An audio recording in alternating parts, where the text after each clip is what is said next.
जैसा कि आप जानते हैं,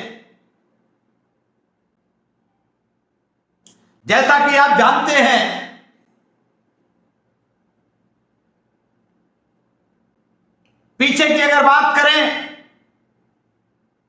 तो 69,000 शिक्षकों की भर्ती का मामला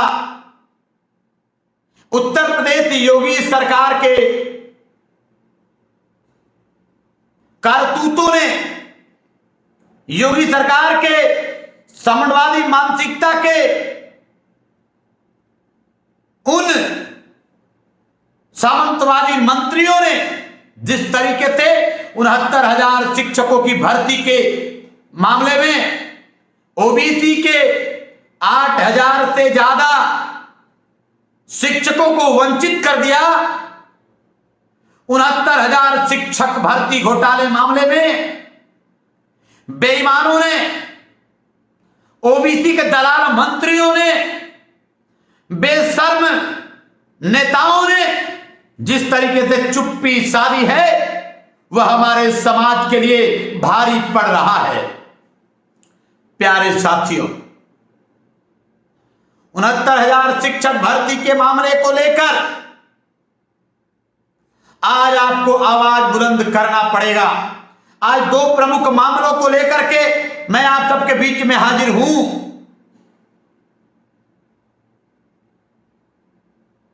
पहला, 69,000 शिक्षकों की भर्ती, उत्तर प्रदेश की योगी सरकार ने 69,000 शिक्षकों की भर्ती में ओबीसी का कोटा समाप्त कर दिया। उसी तरह भारत की केंद्र सरकार, मोदी सरकार ने नीट में ओबीसी का कोटा 0 कर दिया। जरा सोच के देखिए,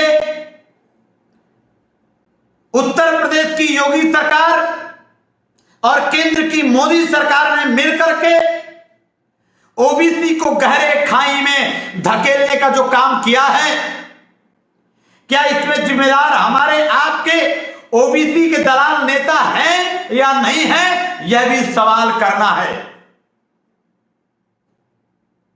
उत्तर प्रदेश के उन काबीना मंत्रियों से जो काबीना मंत्री कहे जाते हैं उनसे भी सवाल करना है, और केंद्र सरकार में अभी हाल ही में जो 27 ओबीसी के मंत्री बनाए गए हैं, आपको उनसे भी सवाल करना है। प्यारे क्रांतिकारी साथियों, आज उन 27 केंद्रीय ओबीसी मंत्रियों से भी, हम ओबीसी मंत्रियों से इसलिए सवाल करते हैं कि मोदी सरकार ने बहुत ही चालाकी से ओबीसी के 27 मंत्री बनाया और उनके मुंह में ताला लगा दिया, और ओबीसी के 27 मंत्रियों के आड़ में ओबीसी कोटे के करीब 10,000 से ज्यादा इस साल में डॉक्टर बनने वाले ओबीसी के अभ्यर्थियों को चाटा लगा दिया, कोटा पे डाका डाल दिया। यह सवाल आज आप सबको करने की जरूरत है। प्यारे साथियों, मेरे प्यारे मित्रों,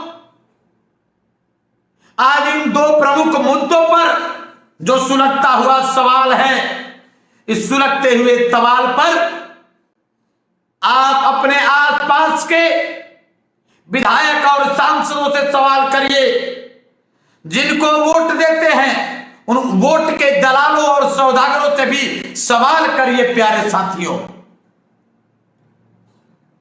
फेसबुक लाइव पर हाजिर हुए सैकड़ों क्रांतिकारी साथियों का मैं सरदार सेना परिवार की तरफ से हाथ जोड़ करके अनुरोध करता हूं कि फेसबुक लाइव को ज्यादा से ज्यादा शेयर करिए। इस फेसबुक लाइव को ज्यादा से ज्यादा शेयर करिए और अपना कमेंट में विचार भी लिख भेजिए। प्यारे साथियों, उन दो प्रमुख विषयों पर आपको ध्यान रखना और आपको इस विषय पर आवाज उठाना बेहद जरूरी है। जैसा कि आप जानते हैं, हमारे सैकड़ों अभ्यर्थी, हजारों अभ्यर्थी 69,000 शिक्षक भर्ती आरक्षण घोटाला मामले में काफी दिन से आंदोलनरत हैं, लेकिन उनकी आवाज उत्तर प्रदेश के यशस्वी मुख्यमंत्री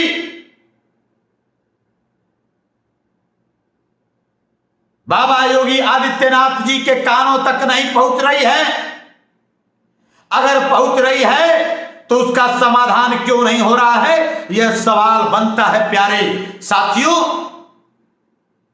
एससी एसटी ओबीसी माइनॉरिटी के साथियों, इस बात को ध्यान रखना है कि कभी ओबीसी की हकमारी होगी तो कभी एससी और एसटी की हकमारी होगी, कभी माइनॉरिटी की हकमारी होगी। इसलिए इस मामले को लेकर के हमें एससी एसटी ओबीसी और माइनॉरिटी के इस देश की 90% आबादी को एक साथ मिलकर आवाज उठाने की जरूरत है।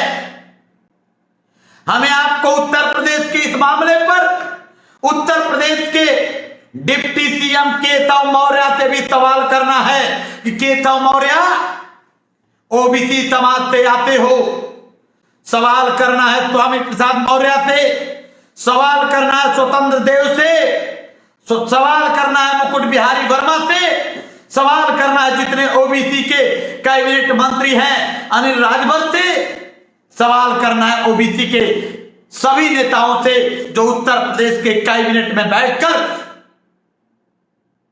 आनंद ले रहे हैं, उनसे सवाल आपको करना है। प्यारे साथियों,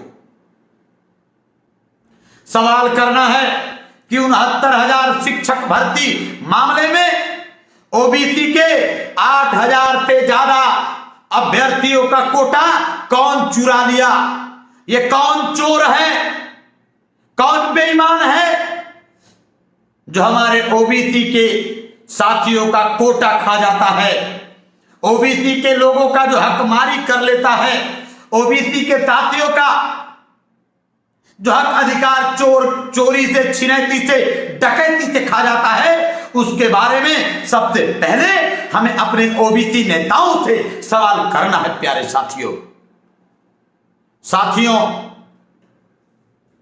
मैं बार बार यह सवाल इसलिए कह रहा हूं कि सबसे पहले उन ओबीसी के दलाल ठेकेदारों से बात करिए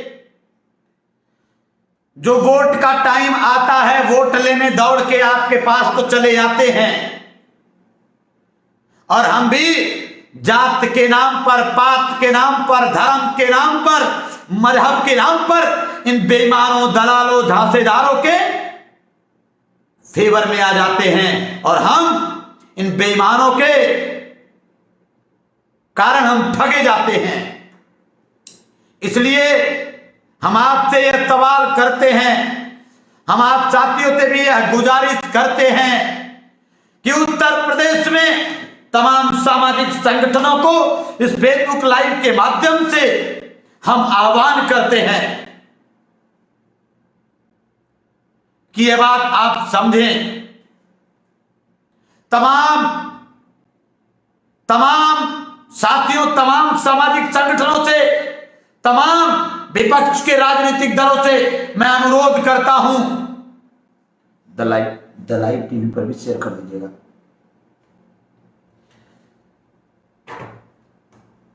मैं अनुरोध करता हूं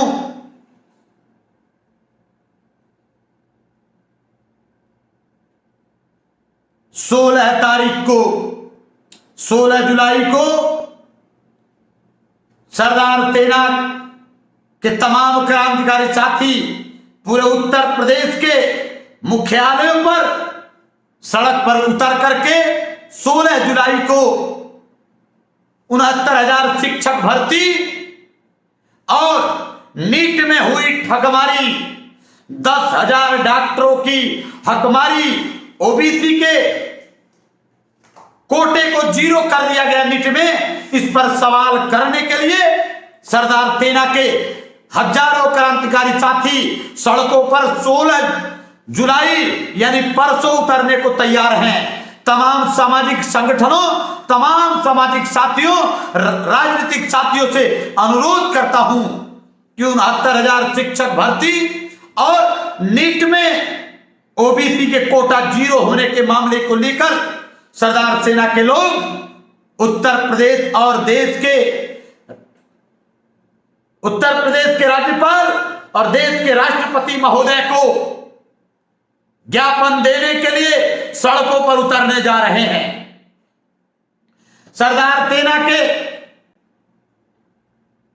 पूरे उत्तर प्रदेश के हजारों क्रांतिकारी साथी हर जनपद में उतरेंगे और 69,000 शिक्षक भर्ती घोटाला मामले पर सरकार से जवाब मांगने का काम करेंगे।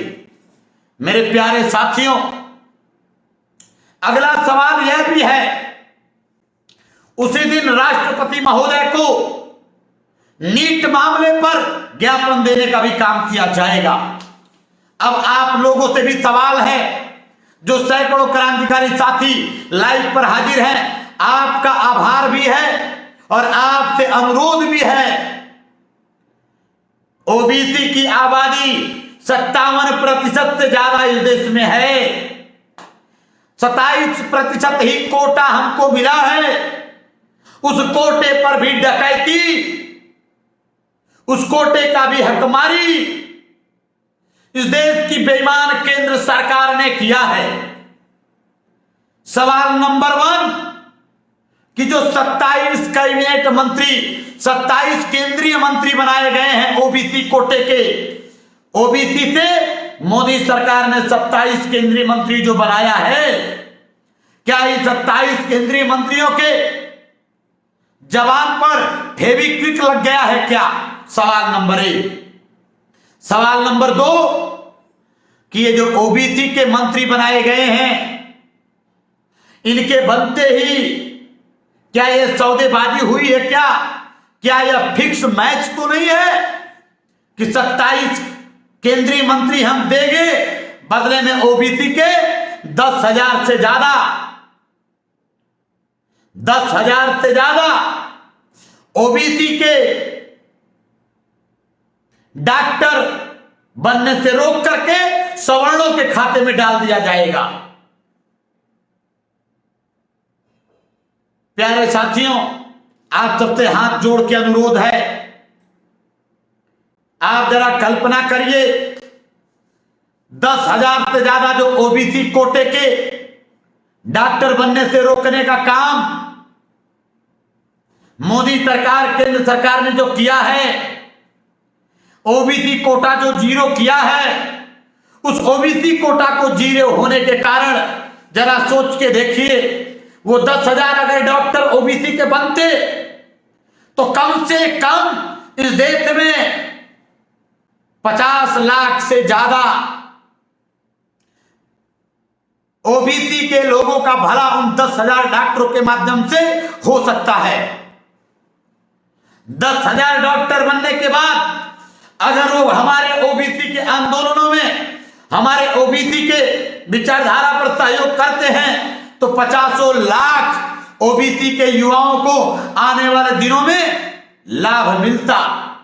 लेकिन 10,000 ओबीसी के डॉक्टर नीट में ओबीसी का कोटा समाप्त करने के कारण उनको वंचित कर दिया गया। तो सवाल आपको करना होगा, सवाल है कि आखिर क्या, सवाल है कि आखिर इन ओबीसी के जो मंत्री बने हैं, इन ओबीसी के मंत्रियों, तुम जमीर बेच लिए हो क्या? क्या तुम कलंक हो क्या? क्या तुम देश के नाम पर काले धब्बे हो क्या? अरे तुम कितने बेशर्म हो गए कि इस देश के वंचितों की हकमारी हो रही है। उसी ओबीसी के नाम पर तुम 27 लोग केंद्रीय मंत्री बनते हो और उसी ओबीसी का तुम्हारे केंद्रीय मंत्री बनने के सप्ताह भर के अंदर ही ओबीसी के कोटे के 10,000 डॉक्टरों का हक मार दिया गया। सवाल तो करना पड़ेगा, ऐ मुर्दे कौम से आने वाले, मुर्दे ओबीसी के मंत्री, मैं तुमसे सवाल करता हूं और आप तमाम क्रांतिकारी साथियों जो फेसबुक लाइव पर आप हाजिर हैं, 2 काम आपको करना है। ये बात मैं आज आप सबके सामने रख रहा हूं। पहला काम करना है, आपको इन ओबीसी कोटा के पहले आपको राष्ट्रपति को नामित ज्ञापन देना है। उसके बाद इस मामले को लेकर के हम सुप्रीम कोर्ट में रिट दाखिल करने जा रहे हैं, रिट। और उसी साथ में जो ये 27 कैबिनेट मंत्री, 27 केंद्रीय मंत्री बनाए गए हैं, ये चाहे किस राज्य के बनाए गए हैं, चाहे देश के किस कोने से बनाए गए हैं, ओबीसी के लोगों से अनुरोध है कि इनका घेराव करने का काम करिए। अगर ये नहीं बोलते हैं, अगर ये चुप रहते हैं, तो आप इनको घेरने का काम करिए। इनके मुंह में जो दही जम गई है, उस दही को खट्टा करने का काम करिए। प्यारे साथियों, अगर आप लोगों ने इन दलालों को जो ओबीसी के नाम पर, कोटा के नाम पर मंत्री तो बनाए गए, लेकिन ओबीसी के नाम पर बोलने में जिनको शर्म आती है, इन लोगों को आप सबको सबक सिखाना है। प्यारे साथियों,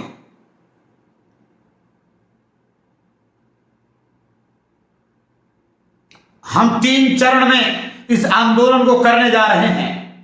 पहला चरण 16 जुलाई को पूरे उत्तर प्रदेश में शांतिप्रिय तरीके से राज्यपाल और राष्ट्रपति को नामित ज्ञापन देंगे। दूसरा,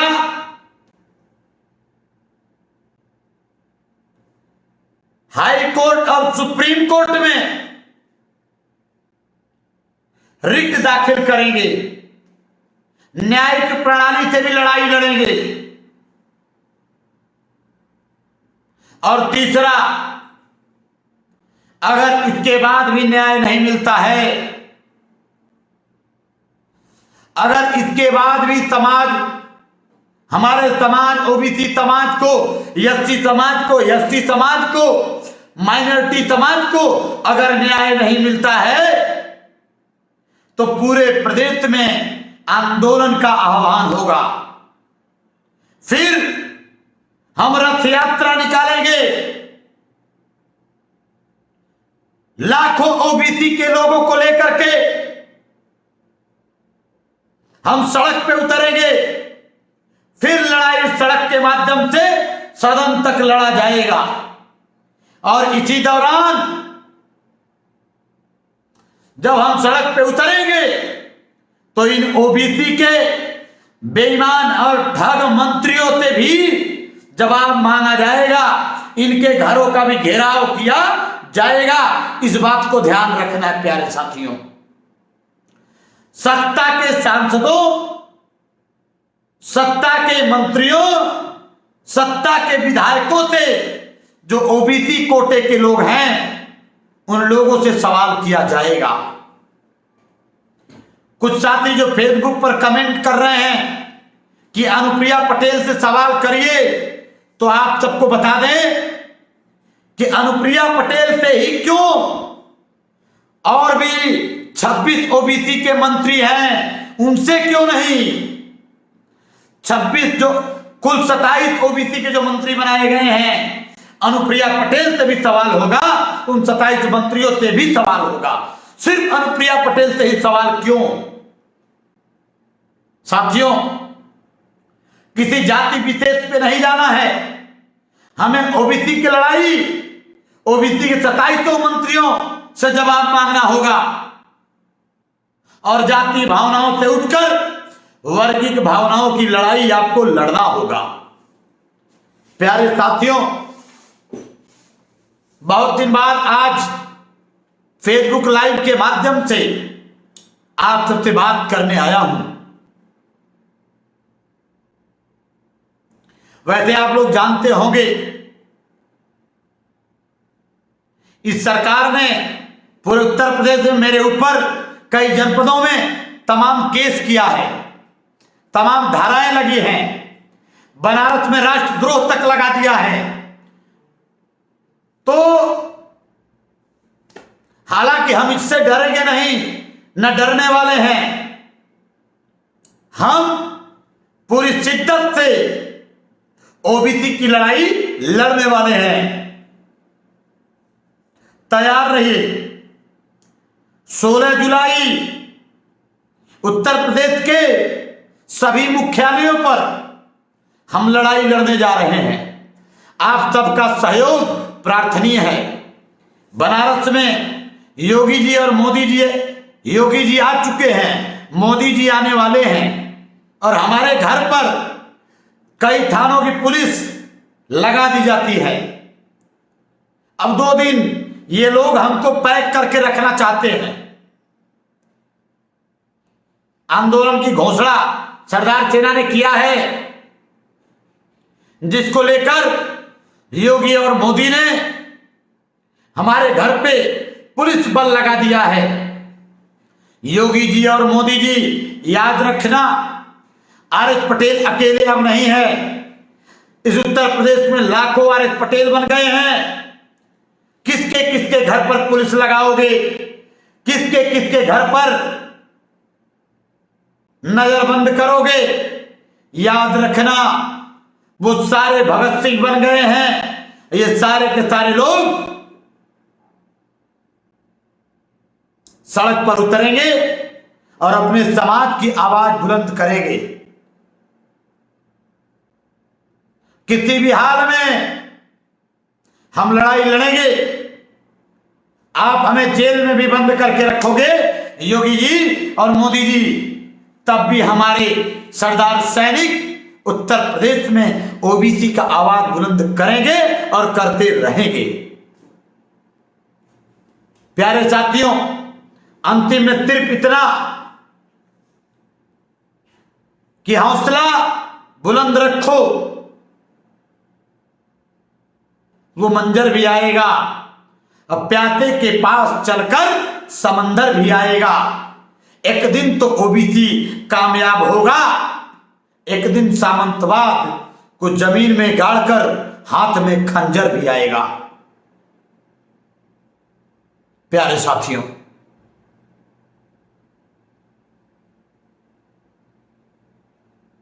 तारीख 16 जुलाई 2021, याद रखें, दिन शनिवार, उत्तर प्रदेश के मुख्यालयों पर, जिला मुख्यालयों पर सरदार सेना 3 चरण में, पहला चरण आंदोलन यानी ज्ञापन शांतिप्रिय तरीके से, दूसरा कोर्ट में, तीसरा सड़क से लेकर संसद तक लड़ाई लड़ने का घोषणा है। तो 16 जुलाई को आप सब लोग साथ दें। कोई भी लोग किसी नेता की चाटुकारिता न करें, और विपक्ष के लोगों से भी अनुरोध है कि आप ट्विटर मत खेलो, आप भी सड़क पर लड़ने के लिए आओ, नहीं तो जमानत बचने वाला नहीं है।